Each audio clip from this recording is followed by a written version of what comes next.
যার কপাল খারাপ তার জন্য সবকিছুই খারাপ। আসলে সুখ জিনিসটা এমন একটা শব্দ হয়ে দাঁড়িয়েছে যে এটা যে কখন কার কপালে দুঃখ হয়ে ধরা দেয় সেটা আসলে কেউই জানে না। মা বাবার পছন্দে বিয়ে করেছিলাম, সুখী হতে পারিনি। ভেবেছিলাম যে বাকি যে বোনটা আছে তাকে ওর পছন্দেই বিয়ে দেব। যখন ওর পছন্দে ওকে বিয়ে দিলাম তখন দেখলাম ও সুখী না। এখন প্রায় সময় দুই বোন মিলে কান্নাকাটি করি আর বলি যে আসলে কার ভাগ্যে যে কি আছে সেটা বলা যায় না। মা বাবা বিয়ে দিয়েছেন, ভাবলাম যে মা বাবা হয়তোবা ছেলে দেখেছেন কিংবা পড়াশোনা দেখেছেন কিংবা টাকা পয়সা বাড়িঘর দুয়ার দেখেছেন, মন দেখেননি, যার কারণে হয়তোবা সুখী হতে পারিনি। বোনটাকে সবসময় বলেছি তোকে তোর পছন্দেই বিয়ে দেব, তুই আমার মতো অসুখী হবে না। কিন্তু বোনটা যখন নিজের পছন্দে বিয়ে করলো এখন দেখলাম আমার চেয়েও বেশি কষ্ট বোন পাচ্ছে। আমিও কষ্ট পাচ্ছি। বিয়ের 10 বছর খুব সংগ্রাম করে কাটিয়ে দিলাম। সংগ্রাম করে বলতে এমন হয়েছে যে দিনে 10 বার জামাই আমাকে বিদায় করে দেওয়ার চেষ্টা করেছে, কিন্তু ওই 10 বারে আমি নত হয়ে জামাইয়ের হাতে পায়ে ধরে ওর সাথে সংসারটা চালিয়ে নিয়েছি। 10 বছর আমার জীবন থেকে চলে গেছে, কতটা অনাদর অবহেলা আর কতটা কষ্ট লাঞ্ছনার মধ্যে দিয়ে এই 10টা বছর কাটিয়েছি সেটা শুধু আমার পরিবার আর আমি জানি। আমার পরিবার অনেক সময় খেপে গিয়েও বলেছে চলে আয়, তোকে ভালো জায়গায় দেখে শুনে আবার বিয়ে দেবো, কিন্তু আমি চলে যাইনি, কারণ চলে গেলেই যে আমার পরিবার আমাকে আবার ভালো বিয়ে দিবে বিষয়টা এরকম না। যখন আমার বিয়ে হয়নি, একটা বিয়েই হয়নি, তখনই দেখে শুনে বিয়ে দিতে পারেন নাই, আর এখন যখন আমার শরীরে কলঙ্কের দাগ লেপে দিয়েছে এখন আমাকে কোথায় আপনারা ভালো বিয়ে দেবেন? ভালো বিয়ে দেবেন এটা যদি আগেই চিন্তা করতেন তাহলে ছেলেটার স্বভাব চরিত্র ভালো কিনা সেটা যাচাই বাছাই করেই বিয়ে দিতেন।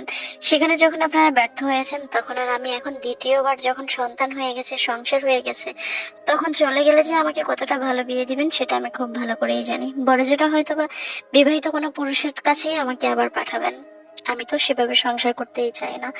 যার কারণে আমি সমস্ত লাঞ্ছনা দুঃখ দুর্দশা কষ্ট আমি সব মেনে নিতাম। আমার হাজবেন্ড আমার সাথে এত বাজে ব্যবহার করতো, হয়তোবা অন্য কোনো মেয়ে হলে সংসারটাই করতে চাইতো না। আমি ধৈর্য ধরেছিলাম, কারণ বারবার বিয়েটাকে আমি কখনো প্রাধান্য দিতাম না। এটা আমি কখনো চিন্তাও করতাম না যে আমি এখান থেকে গিয়ে আরেকটা ভালো বিয়ে করব। আমার কপালে যদি ভালো বিয়েই থাকতো তাহলে প্রথমবারই আমার ভালো বিয়ে হতো। বারবার বিয়ে করলে যে ভালো বিয়ে হবে বিষয়টা এরকম না। তবে হ্যাঁ, এখনকার সমাজে অনেক মানুষেরই দেখি যে 2 বিয়ে 3 বিয়েও হচ্ছে। সুখ জিনিসটা আসলে মানুষের জীবনে অনেক পরে আসে। অনেক মানুষ দ্বিতীয় বিয়ে করে খুব সুখে আছে, অনেক মানুষ দেখা যায় যে দ্বিতীয় বিয়ে করেও সুখে নাই। আমি আসলে বলতে পারবো না যে দ্বিতীয় বিয়ে করলে কি আসলে আমার সুখ হতো কিনা।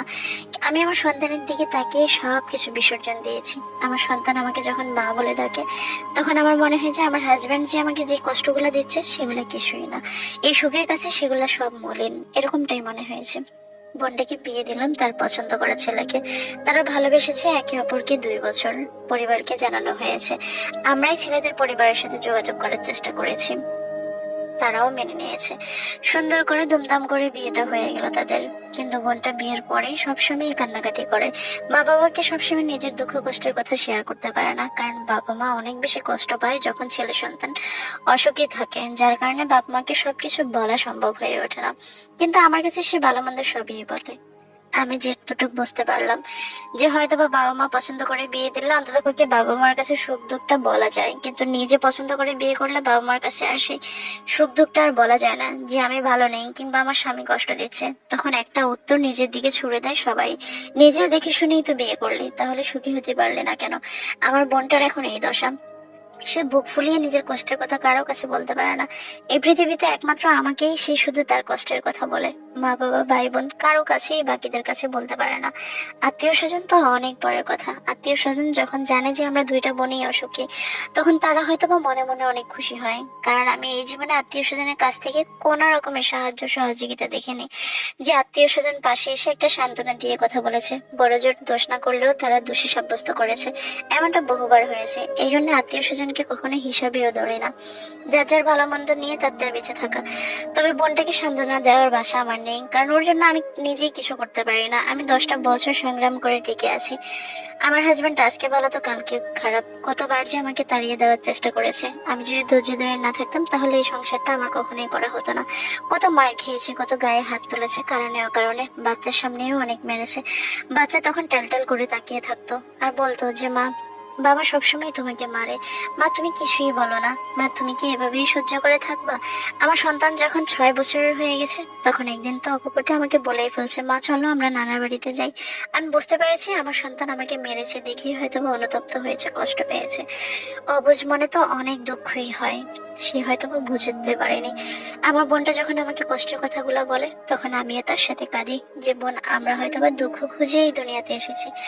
আমাদের মতো পোড়া কপালে এই পৃথিবীতে আরো মেয়ে আছে, আরো মানুষ আছে। কিছু করার নেই, যদি সংসারটা করতেই চাস সহ্য করে করে যা আমার মতো, তাহলে হয়তো বা টিকে যাবি, সমাজের চোখে ভালো থাকবে, আত্মীয়তার আত্মীয় স্বজনের চোখে ভালো থাকবে, সবাই বলবে যে সংসারটা টিকে গেছে, কিংবা তুই সংসার করতে পেরেছিস।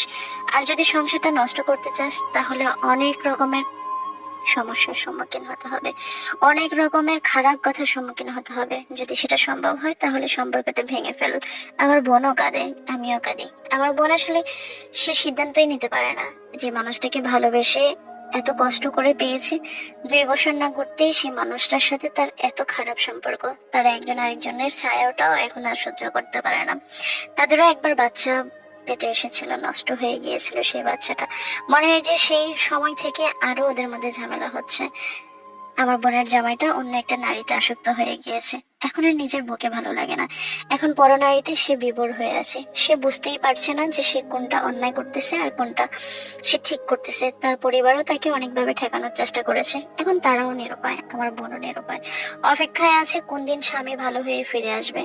আর ভালোবাসার কথা চিন্তা করেই হয়তো বা সেও রয়ে গেছে সেই সংসারে। যদি ভালোবাসার কথা চিন্তাই না করতো, তাহলে সেও হয়তোবা আমার মতো সংসার ভেঙে দেওয়ার কথা চিন্তা করতো। আমিও ভালোবাসার টানে সন্তানের টানে টিকে গেলাম সংসারে, আর আমার বোনও ভালোবাসার কারণেই টিকে গেল সংসারে। এমন হাজারো দুঃখ আছে মেয়েদের, যারা হয়তো বা বলতে পারে না, সমাজের কারণে, আত্মীয়তার কারণে, লোকলজ্জার ভয়ে।